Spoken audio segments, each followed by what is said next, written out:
అందరికీ నమస్కారం అండి. అందరూ ఎలా ఉన్నారు?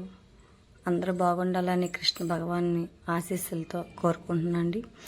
అందరికీ శ్రీకృష్ణ జన్మాష్టమి శుభాకాంక్షలు అండి. నేనైతే జన్మాష్టమి సందర్భంగా గుడికైతే వెళ్ళానండి. దర్శనం చేసుకున్నాను. అక్కడ కొన్ని దండలు కడుతున్నారండి, పూల దండలన్నీ. దీపారాధన ఇంట్లో మా అబ్బాయి చేశాడండి. నేనైతే దర్శనం చేసుకున్నాక కుసుమహరనాథ గుడికి వెళ్ళానండి.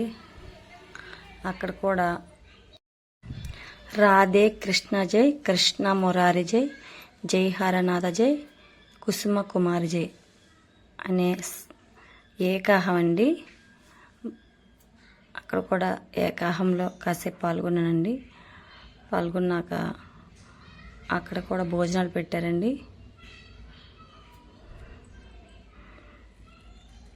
ఈరోజు ఉదయం నుంచి రేపు ఉదయం వరకు కొనసాగుతుందండి ఏకాహం.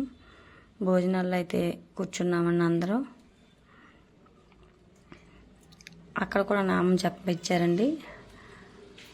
రాధే కృష్ణ జై, కృష్ణ మురారి జై, జై హరనాథ్ జై, కుసుమ కుమార్ చెప్పించాక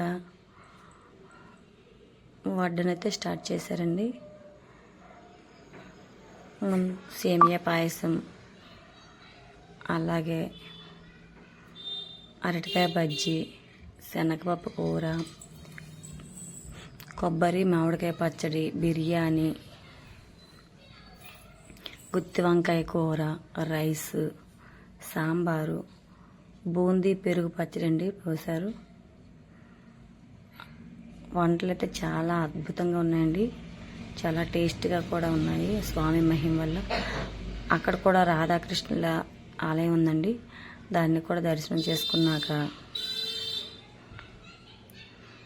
ఇంటికైతే బయలుదేరి వచ్చేసానండి. మీరు కూడా ఏ గుడికి వెళ్ళారండి? Thank you friends. Please subscribe my channel friends. Like చేయండి, షేర్ చేయండి. మా అబ్బాయికి కృష్ణుడి వేషం వేయించానండి.